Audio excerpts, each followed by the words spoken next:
வணக்கம். தூய்மை இந்தியா திட்டத்தின் புதுச்சேரி அரசு உள்ளாட்சித்துறை சார்பில் நடைபெற்ற சிறப்பு தூய்மை பணியை முதலமைச்சர் ரங்கசாமி தொடங்கி வைத்து உறுதிமொழி எடுத்துக் கொண்டார். இதில் ஏராளமான மாணவ மாணவிகள் தன்னார்வலர்கள் கலந்து கொண்டு கடற்கரை சுத்தம் செய்தனர். பாரத பிரதமர் நரேந்திர மோடி பிறந்த நாளை முன்னிட்டு புதுச்சேரி அரசு உள்ளாட்சித்துறை மற்றும் புதுச்சேரி நகராட்சி இணைந்து தூய்மை இந்தியா திட்டத்தின் கீழ் செப்டம்பர் 17 முதல் அக்டோபர் 2 வரை ஸ்வச்சதா ஹை சேவா எனும் சிறப்பு தூய்மை பணி முகாம் துவக்க விழா இன்று புதுச்சேரி கடற்கரை காந்தி திடல் அருகே நடைபெற்றது. இதில் சிறப்பு விருந்தினராக கலந்து கொண்ட முதலமைச்சர் ரங்கசாமி தூய்மை பணியை தொடங்கி வைத்தார். இந்த நிகழ்ச்சியில் சட்டப்பேரவைத் தலைவர் செல்வம், பொதுப்பணித்துறை அமைச்சர் லட்சுமி நாராயணன் ஆகியோர் கலந்து கொண்டு வீட்டையும் சுற்றுப்புறத்தையும் தூய்மையாக வைத்திருப்பது குறித்து விழிப்புணர்வு பேரணி மற்றும் தூய்மை பணியை தொடங்கி வைத்தனர். தொடர்ந்து தூய்மை பணி குறித்து உறுதிமொழி ஏற்றுக்கொண்டனர். இதில் கல்லூரி மாணவ மாணவிகள், அரசு செயலர்கள், அதிகாரிகள் ஆகியோர், தன்னார்வலர்கள் மற்றும் தூய்மை பணியாளர்கள் என 200க்கும் மேற்பட்டோர் கலந்து கொண்டு கடற்கரை மற்றும் அதன் சுற்றுப்புற பகுதியை தூய்மை செய்தனர். தொடர்ந்து பேரணியாக சென்ற வாகனங்கள் மாநிலம் முழுவதும் தூய்மை பணியை மேற்கொண்டனர். இன்று 74வது பிறந்தநாள் கொண்டாடும் பாரத பிரதமர் நரேந்திர மோடிக்கு புதுவை முதல்வரின் பாராளுமன்ற செயலர் ஜான்குமார் வாழ்த்து தெரிவித்துள்ளார். இது தொடர்பாக புதுச்சேரி முதல்வரின் பாராளுமன்ற செயலர் ஜான்குமார் வெளியிட்டுள்ள வாழ்த்து செய்தியில், நமது பாரத நாட்டை வளர்ச்சி பாதையில் அழைத்து செல்லும் நமது பாரத பிரதமரின் உயரிய நோக்கம் சொல்லில் அடங்காது. நமது நாடு மற்றும் மக்களின் நலனுக்காக உங்களின் ஈடுபாடு மற்றும் அர்ப்பணிப்பு மிகவும் போற்றத்தக்கது. உங்களது தொலைநோக்கு பார்வை மற்றும் உத்வேகம் தரும் தலைமை ஆகியவை தமது தேசத்தின் பெருமையை புதிய உயரத்துக்கு உயர்த்தி உள்ளது என்பதில் சந்தேகமில்லை. நமது குடிமக்களின் முன்னேற்றம், மேம்பாடு மற்றும் சமூக நல்லிணத்திற்கான உங்கள் முயற்சிகளுக்கு எனது மனமார்ந்த நன்றியை தெரிவித்துக் கொள்கிறேன். இந்திய மக்களுக்கு புதிய நம்பிக்கைகளையும் வழிகாட்டுதல்களையும் நீங்கள் இன்னும் பல ஆண்டுகள் வழங்க என் சார்பாகவும் புதுச்சேரி மக்கள் சார்பாகவும் வாழ்த்துகிறேன். உலக அளவில் இந்தியாவை முன்னோக்கி கொண்டு செல்ல கடவுள் உங்களுக்கு நீண்ட ஆரோக்கியமான ஆயுளை வழங்கட்டும் என்று வாழ்த்து செய்தியில் கூறியுள்ளார். மிலாது நபியை முன்னிட்டு இஸ்லாமிய மக்களுக்கு புதுவை துணைநிலை ஆளுநர் வாழ்த்து தெரிவித்துள்ளார். இது தொடர்பாக புதுவை துணைநிலை ஆளுநர் கைலாஷ்நாதன் வெளியிட்டுள்ள வாழ்த்து செய்தியில், நாடு முழுவதும் உள்ள மக்கள் அனைவருக்கும், குறிப்பாக இஸ்லாமிய சகோதர சகோதரிகள் அனைவருக்கும் எனது மனமார்ந்த மிலாது நபி வாழ்த்துக்களை தெரிவித்துக் கொள்கிறேன். மனித சமுதாயத்திற்கு அன்பு, இரக்கம், மனிதநேயம் ஆகியவற்றை போதித்தவர் நபிகள் நாயகம். சமத்துவம் நிறைந்த மனித சமுதாயத்தை உருவாக்குவதற்கான லட்சியத்தை முன்வைத்தார். இந்த நன்னாளில் அவரது சீரிய போதனைகளையும் சிறந்த அறிவுரைகளையும் வழிகாட்டுதல்களையும் ஏற்று மனிதநேயம் நிறைந்த வாழ்க்கையை நாம் வாழ்ந்து காட்ட உறுதி ஏற்போம் என்று குறிப்பிட்டுள்ளார். தூய்மை பணி இருவார துவக்க விழாவின் ஒரு பகுதியாக தவளக்குப்பத்தில் நடைபெற்ற தூய்மை விழிப்புணர்வு குறித்த பேரணியை சபாநாயகர் செல்வம் கொடியசைத்து தொடங்கி வைத்தார். பிரதமர் நரேந்திர மோடி பிறந்த நாளை முன்னிட்டு புதுச்சேரி அரசு உள்ளாட்சித்துறை மற்றும் அரியாங்குப்பம் கொம்யூன் பஞ்சாயத்து சார்பாக தூய்மை இந்தியா திட்டத்தின் கீழ் தூய்மை பணி இருவார துவக்க விழா நிகழ்ச்சி இன்று தவளக்குப்பம் பகுதியில் நடைபெற்றது. இந்த நிகழ்ச்சியில் சட்டப்பேரவைத் தலைவர் செல்வம் சிறப்பு விருந்தினராக கலந்து கொண்டு தூய்மை விழிப்புணர்வு குறித்த பேரணி கொடியசைத்து துவக்கி வைத்து தூய்மை குறித்த விழிப்புணர்வு துண்டு பிரச்சுரங்களை பொதுமக்களிடம் வழங்கினார். இந்த நிகழ்ச்சியில் அரியாங்குப்பம் கொம்யூன் பஞ்சாயத்து ஆணை ரமேஷ், உதவி பொறியாளர் நாகராஜ், இளநிலை பொறியாளர்கள் சுரேஷ், சரஸ்வதி மற்றும் பாஜக நிர்வாகிகள் உட்பட பலர் கலந்து கொண்டனர். இறை தூதர் நபிகள் நாயகம் பிறந்த நாளை முன்னிட்டு புதுவை முதல்வர் ரங்கசாமி இஸ்லாமிய மக்களுக்கு வாழ்த்து தெரிவித்துள்ளார். இது தொடர்பாக அவர் வெளியிட்டுள்ள வாழ்த்து செய்தியில், மக்களுக்கு வழிகாட்டும் மொழி விளக்காய் விளங்கிய இறை தூதர் நபிகள் நாயகம் பிறந்த நாள் மிலாது நபியாக உலகெங்கிலும் உள்ள இஸ்லாமிய மக்களால் கொண்டாடப்பட்டு வருகிறது. மக்களை உயர்ந்த சமுதாயமாக மாற்ற வேண்டும் என்கிற லட்சிய நோக்கத்தோடு நபிகள் நாயகம் இவ்வுலகில் மக்களுக்கு போதித்த போதனைகள் அனைத்தும் கருத்தாழம் மிக்கவை. நபிகள் நாயகம் அருளிய அருட்போதனைகளை நெஞ்சில் நிறுத்தி இவ்வுலகை அன்பு, கருணை, சமரசம் நிறைந்ததாக உருவாக்க உறுதி ஏற்போம். அனைவருக்கும் இனிய மிலாடி நபி நல்வாழ்த்துக்கள் என்று குறிப்பிட்டுள்ளார். வில்லியனூர் அருகே நடுரோட்டில் மோதலில் ஈடுபட்ட மாணவர்களிடம் போலீசார் விசாரணை மேற்கொண்டுள்ளனர். வில்லியனூர் அடுத்த அரியூர் அருகே நடுரோட்டில் பள்ளி மாணவர்கள் ஒருவரை ஒருவர் கட்டையால் கடுமையாக தாக்கிக் கொண்டனர். இது தொடர்பான வீடியோ சமூக வலைதளத்தில் வைரலான நிலையில் பொதுமக்கள் அதிர்ச்சிக்குள்ளாகினர். நடுரோட்டில் உருட்டு கட்டையுடன் மோதலில் ஈடுபட்ட மாணவர்கள் எந்த பள்ளியை சேர்ந்தவர்கள், அவர்கள் யார் யார் என்ற விவரத்தை சேகரித்து வில்லியனூர் போலீசார் நேற்று விசாரணையில் ஈடுபட்டனர். மேலும் சம்பந்தப்பட்ட மாணவர்களிடம் பள்ளி நிர்வாகமும் விசாரணை நடத்தி விளக்கம் கேட்டுள்ளதாக தெரிகிறது. இதன் பேரில் அடுத்த கட்ட நடவடிக்கைகள் இருக்கும். இதனிடையே புதுச்சேரியில் இதேபோல் பல்வேறு இடங்களில் மாணவர்கள் மோதலில் ஈடுபடுதல் அவ்வப்போது நடைபெறுவதால் பள்ளிவிடும் நேரங்களில் போலீசார் ரோந்து பணியில் ஈடுபட வேண்டும் என பொதுமக்கள் கோரிக்கை விடுத்துள்ளனர். 2 குடியுரிமையுடன் விண்ணப்பித்த 8 மாணவர்களை தரவரிசை பட்டியலில் இருந்து சென்டாக் நீக்கியுள்ளது.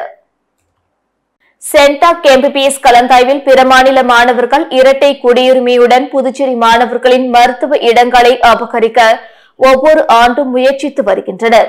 இதற்காக போலீஸ் சான்றிதழ்களையும் சமர்ப்பிக்கின்றனர். இந்த ஆண்டும் இரட்டை குடியுரிமை பிரச்சினை வெடித்தது. அதைத் தொடர்ந்து சுகாதாரத்துறை சென்டாக் மாணவர்களின் சான்றிதழ்களை ஆய்வு செய்து வந்தது.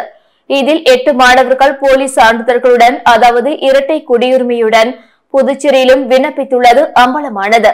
இம்மாணவர்களை தரவரிசை பட்டியலில் இருந்து நீக்க சுகாதாரத்துறை சென்டாக்கிற்கு பரிந்துரை கடிதம் அனுப்பியுள்ளது. இந்த பரிந்துரையை ஏற்ற சென்டாக் தற்போது தமிழகத்திலிருந்து விண்ணப்பித்த 4 மாணவர்கள், கேரளாவில் இருந்து விண்ணப்பித்த 4 மாணவர்கள் என 8 பேரையும் தரவரிசை பட்டியலில் இருந்து நீக்கியுள்ளது. புதுச்சேரியில் விடுமுறை தினங்களை ஈடு செய்யும் வேலை நாட்களான சனிக்கிழமைகளில் அரசு பள்ளிகள் அரை நாட்கள் மட்டுமே இயங்கும் என்று கல்வித்துறை அறிவித்துள்ளது. இது குறித்து அனைத்து அரசு பள்ளிகளுக்கும் கல்வித்துறை இயக்குநர் பிரியதர்ஷினி அனுப்பியுள்ள சுற்றறிக்கையில், புதுச்சேரி யூனியன் பிரதேசத்தில் உள்ள அனைத்து அரசு பள்ளிகளும் விடுமுறை தினத்தை ஈடு செய்யும் வேலை நாட்களான சனிக்கிழமைகளில் ஒரு பாட வேலை 40 நிமிடம் வீதம் அரை நாட்கள் பள்ளிகள் இயங்கும்.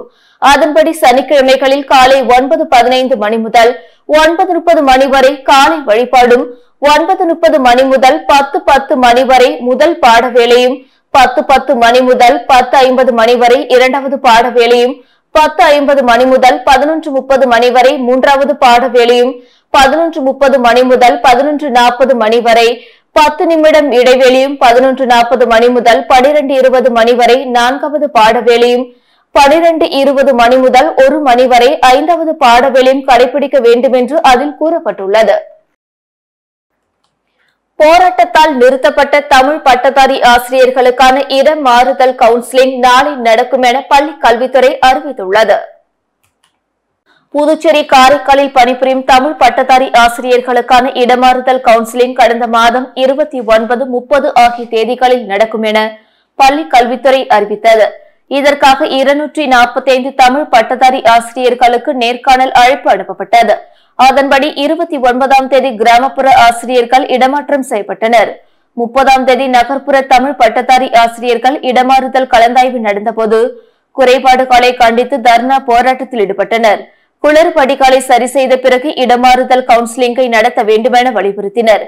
இதனால் நகர்ப்புற தமிழ் ஆசிரியர்கள் இடமாறுதல் நடக்கவில்லை. இதற்கிடையில் போராட்டத்தால் நிறுத்தப்பட்ட தமிழ் பட்டதாரி ஆசிரியர்களுக்கான இடமாறுதல் கவுன்சிலிங் நாளை 18ஆம் தேதி காலை 10 மணிக்கு நடக்கும் என பள்ளி கல்வித்துறை அறிவித்துள்ளது. இது தமிழ் பட்டதாரிகள் ஆசிரியர்கள் மத்தியில் கொந்தளிப்பை ஏற்படுத்தியுள்ளது. புதுச்சேரியில் பைக் திருடி வாலிபரை பெரியகடை போலீசார் கைது செய்து பைக்குகளை பறிமுதல் செய்தனர். புதுச்சேரி கிழக்கு SP லட்சுமி சௌஜன்யா மேற்பார்வையில் பெரியகடை இன்ஸ்பெக்டர் ஜெய்சங்கர் தலைமையில் சப் இன்ஸ்பெக்டர் முருகன் மற்றும் கிரைம் போலீசார் நேற்று முன்தினம் 45 அடி சாலையில் உள்ள பிரெஞ்சு கார்னர் அருகே வாகன சோதனையில் ஈடுபட்டனர். அப்பொழுது அவ்வழியாக இருசக்கர வாகனத்தில் வந்த ஒரு நபரை நிறுத்தி வாகனத்தின் ஆவணங்களை கேட்டனர். அப்பொழுது அந்த நபர் முன்னுக்கு பின் முரணாக பதில் அளித்தார். இதனால் சந்தேகம் அடைந்த போலீசார் அவரிடம் விசாரணை நடத்தினர். அதில் அவர் சிதம்பரம் பகுதியை சேர்ந்த ராதாகிருஷ்ணன் என்பதும் புதுவை கடற்கரையில் நேரு சிலை அருகே நிறுத்தி வைக்கப்பட்டிருந்த இருசக்கர வாகனத்தை திருடி சென்றதும் தெரிய வந்தது. இதையடுத்து போலீசார் ராதாகிருஷ்ணனை கைது செய்து காவல் நிலையத்துக்கு அழைத்து தீவிர விசாரணை நடத்தினர். அப்போது பெரியகடை காவல் நிலைய சரகத்தில் 5 இருசக்கர வாகனம் மற்றும் ஒதியஞ்சாலை காவல் நிலைய சரகத்தில் ஒரு இருசக்கர வாகனத்தையும் திருடியதை ஒப்புக்கொண்டனர். தொடர்ந்து போலீசார் ராதாகிருஷ்ணன் மீது வழக்கு பதிந்து நீதிமன்றத்தில் ஆஜர்படுத்தி காலப்பட்டு சிறையில் அடைத்தனர். மேலும் அவரிடமிருந்து ரூபாய் 6 லட்சம் மதிப்புள்ள இருசக்கர வாகனங்களை போலீசார் பறிமுதல் செய்தனர். புதுச்சேரியில் முன்னாள் ராணுவ வீரர்களுக்கு விழாக்கால மானியம் வழங்கப்பட உள்ளது. இது தொடர்பாக புதுச்சேரி முப்படை நலத்துறை இயக்குநர் யாசம் லட்சுமி நாராயண ரெட்டி வெளியிட்டுள்ள செய்திக்குறிப்பில், புதுச்சேரி முப்படை நலத்துறை மூலமாக முன்னாள் ராணுவ வீரர்கள் மற்றும் முன்னாள் ராணுவ வீரர்களின் விதவியர்களுக்கு புதுச்சேரி அரசு பல்வேறு நலத்திட்டங்களை செய்து வருகிறது.